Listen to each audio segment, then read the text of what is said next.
ki tai. I ki haki ana te atakura he tio, he huka, he hau, he te hei Māori Waikato. Thank you, Tracy. Moving to apologies. We have everybody in the room. There is no apologies. Confirmation of the agenda. Happy to move that. If I can have a seconder. Thank you, Pamela. Are there any disclosures of interest for anyone on any of the items we have in front of us today? Just not No? really. I have no current affiliations. I used to work at Untitled Rapa. Just as an FYI for you guys, not as a declaration. So nothing there. Thanks. Thank you, Jen. Not a shareholder, Pam? Not a shareholder? Oh, yes, sorry. I am a shareholder, but that's in our register already. Register, yeah. We only have a couple of items in front of us today. So the first one up is the confirmation of the minutes from the meeting that was held on the 28th of April. They are in your agenda pack. So any comments on how they're recorded? Everyone's happy to move it in a seconder. Thank you, Pamela. Thank you, Chris. All those in favour? Opposed? So carried. The next item up is the Waikato Regional Council submission to the proposed private plan change 17, which is to Rapa North Industrial to the Hamilton City District Plan. I'll hand over to Tracy for an open on that and go to the theme. Thank you, Mr. Chair.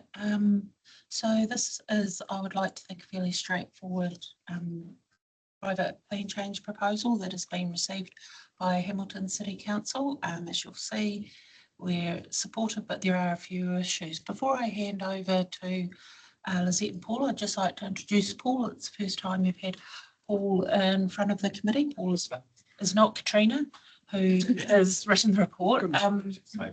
Paul has recently joined us in a principal strategic advisor role, coming to us via Kaingahora, where Paul was the National Spatial Planning Manager, and before that had spent 12 years planning with Hamilton City Council, and prior to that had a life in another part of the world. So Paul's had got at least 25 years planning experience and knows the Waikato and particularly Hamilton intimately. So it's the first time you've seen Paul, you've seen more. Welcome along, Paul. Thank you. Nice to meet you. And pass over to Paul and Lizette to present. Thank you, Tracy. thank you. I'll kick off. Well, you know everybody, and yeah, nice to meet you all. Nice small venue for my first outing. Yeah, as Tracy said, this hopefully is a relatively straightforward submission. It's Plan Change 17. I won't go into too much detail, so I'll largely let you what was read. I guess what I would say is Plan Change 17 is probably long overdue for Hamilton City. It's actually been a deferred industrial zoning for well over 10 years. I can say that with confidence. So I remember writing the rules for it 10 years ago. I think this private plan change has come in, and they're effectively looking to live zone 91 hectares. So basically flipped the deferred zoning, which was always caveated on the availability of infrastructure, very topical issue in the city at the minute. So I'll get to that point in a moment. But turn it from deferred to live zoning, 91 hectares, largely to the west of the Fonterra factory. And I would say you probably wouldn't get a developable area of 91 hectares, but the zoning is for 91 hectares. The report sets it out pretty well in terms of the main issues. So shout out to my colleague Katrina, who pulled this together in an amazingly short space of time. Section 11 is probably the key issues for this. The first one is it's really important when you rezone live zone industrial that we keep it industrial zone land. Experience in the past has been industrial land can be used for a whole heap of uses, and that can tend to undermine what we call our commercial centres hierarchy in the RPS. So what do I mean by that? It means that you can, in the old days, you could pretty much do retail and offices in your industrial zone. That's effectively how the base came to be. And then you start to dilute your centres hierarchy, which the RPS is very critical about setting up. So that by that, the central city and all the towns and centres within the sub-region. So that's the first point. point B under that paragraph 11 is three water servicing. So one of the key reasons why Rapa North plan change 17 and that whole area around Fonterra has never been brought forward is because council have never had the three waters infrastructure available to service it for industrial. That still is largely the case. I'll get to that in a second, but I guess what this means now is it will refocus the city in terms of prioritising this area for three waters infrastructure. I think one of the issues we've noticed is the private plan change has been quite honest, saying, look, you know, we're not yet plugged into the nearest Puketi wastewater treatment plant, and we hope to be, but we're not yet. So that's what point B. C is obviously, once it becomes industrial, it won't happen overnight, but effectively you've got those paddocks becoming urbanised. There'll be a lot of hard servicing with industrial areas, lots of impermeable surfaces. So our submission seeks that the city take over the management of the land drainage network there rather than the region. So we look for discussions on that. And the last 2 points on ecology and transport we're supportive of. So, I mean, in a nutshell, the principle is very supportive. The RPS identifies Te Rapa North and Horotu as a strategic industrial node. We have done for some time. It's been deferred in the statutory documents at the city and identified in the RPS for a very long time now. But our submissions are just focusing on key areas where we just want to make sure that the infrastructure is in place. We want to make sure the industrial land's used for industrial purposes and the rules give effect to that. And we also flag a few things around looking at things like ancillary industrial activities and making sure that they are ancillary. They don't grow to become something that's not ancillary and probably change the nature of that industrial land. And then from our colleagues here in the region, we want to make sure some of those infrastructure assessments that are triggers for the first subdivision include a bit more detail around the three waters servicing. So unless there's any kind of further questions, I'll come to questions. And I'm happy to answer any. Yeah, thanks for your presentation. A couple of questions. It helps me if we have a map of the area we're talking about attached to the submission so that we can identify exactly the area. Yeah. You mentioned it's to the west of Te Rapa Dairy Company, so I know the area. I assume it's the old Malcolm property, the old sandpit. Yeah. So there's as part of that Onion Road, all down the west-hand side, Te Rapa North down the east. We did have a map on the Yeah, there's a map in the paper.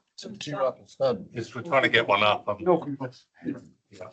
I sent you guys a map from the drainage over that whole area. I didn't see that. Yeah, I was hoping we could put Okay, it on the screen for you, but Okay. I knew it as That's fine. farm. yeah. So the factory had the farm. Road. Yeah, so it's basically completely opposite on the other side of the road. It's all that land bordered to the west by Onion Road, the main trunk line. I know the property. Okay. Yeah, I was interested in a map as well because I wanted to see the SNA boundaries on them. Yeah, without a map, it makes it quite About that. yeah. So, Yeah, but it's like- it's on page 26. 26, yeah. We will. Yeah. There's, Go. I was going to say, Oh, there we go. in the future is make sure with private plan changes, we've Oh, got sorry. it's part of the I report. was there on this stuff. I can imagine that's all part of having industrial around them. Quite a few reverse sensitivity concerns. Yeah, I mean, there's a bit of background to this. You're right. The Tiara Lakes development to the north of Hutchison Road, I think that was a bit of a wake-up call for Fonterra in terms of reverse sensitivity. So I know from my time at council, they were always pondering what to do with what is labelled there as the West Block. Mm. They were umming and ahhing for many years about that area being a farm park, but it seems like they've now decided that should be lifted from its deferred status to full industrial. So you can pretty much do any industrial activity that you can currently do in the operative industrial chapter. Yeah, but they won't be keen on homes. Yeah. So- Because the wake up call as well was on the other side of the river with the smells from the wastewater. Yeah, that's right. But the Fonterra would I think they've always wanted to bring that forward for industrial use. It's been identified for a long time. It's just the infrastructure that's held it up. So there's obviously been negotiations with the city about how to prioritise and stage that infrastructure.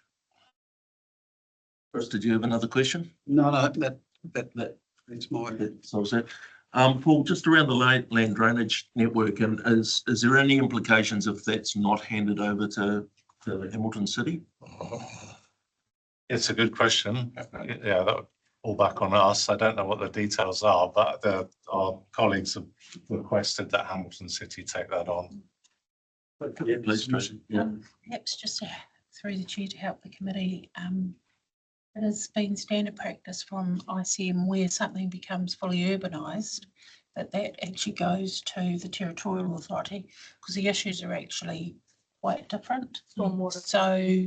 So our engineers and folk at ICM have advised that from their perspective, when it changes to being that urbanised nature, that it goes back to the city for management. It will still ultimately be part of the wider network, but from a management perspective, day-to-day management, it's best that our advice is that it's best that it goes to the city. And rating, obviously. Yes. Just to help you out, Ross, the porta block here goes out through, and I'll declare that this area here goes out in 9 kilometres and ends up going through my place into the Waipa River. And there's an immense amount of issues there, and it was never transferred into the city until quite some time after. And when the expressway went in, there's major infrastructure here with the drainage network, massive pipes that anticipated what's going on here. So there was some future proofing done at the time. Yeah. And it's a good, if we can get it out of the WRC, it'd be great. Do we have any other assets in there, as in pumping or any assets like that? None at all. It's all fall. The gravity fall. That's to Noel's place. Excellent. No, that one, no, the other, that goes out to the Waikato. If you could keep your drains clean, please, Noel. Upstream would really. Flushed regularly from the city. SNAs, can you point them out, please? I'm not sure where the SNAs are on there. We haven't had any comments back internally that there's SNAs on this particular piece of land. I'm assuming it's partly the Waikato riverbank, but also the gully head. See up in there's a sort of a gully piece there. That's associated with Fonterra there, isn't it? Jen? Yeah, so what you can see is that little triangle on the top right of the site. Yeah. So that's a past site which has now been fenced off and it's part of the Gower Trail. So it's still, as I understand, owned by Fonterra, but it's essentially gifted in a sense to be. It was used for some water treatment too, in the headwater there. I don't recall. It constructed wetland. Yeah, I just don't recall.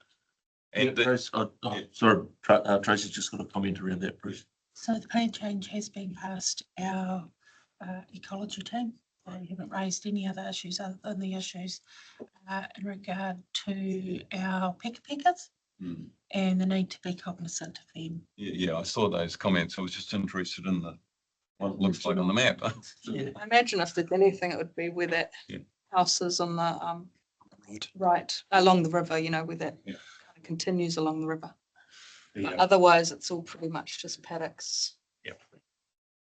There was an additional 0.5 hectares of natural open space, like I failed to mention as well, that the plan change these zones just along the river there as well, which is. I saw that they're going to add to it. Yeah, which is fantastic. It's good news.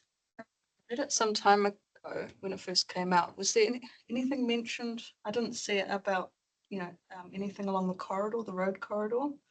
Just mindful about the connection from there to Horatu.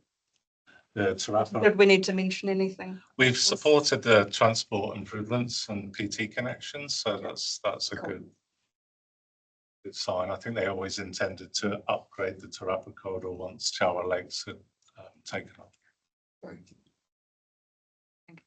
Are there any other questions for the team? Can you put that motion? Are you able to put that motion up on the screen? Up one, Any changes with it? So we can remove 3. So we have the motion there to receive the report and then that the submission subcommittee approves for lodgement the proposal that we have just received. I'm happy to move that if I can have a seconder. Thank you, Chris. All those in favour? Opposed? So carried. That brings us to the end of our agenda and I will get Tracy to close with the Karakia. Thank you, Tracy. Chair, unuhia o mai, te ere tapanui, ke wātea, ke mama, te ngākau, te hininana, te hiningaro. I te ara takatū, koe rā, I rongo, I whakaia ake ki runga, ke tēnā, haumie, huie, thank you. Thank you very much. Meeting closed at 8:49. Not quite a record. Off to our next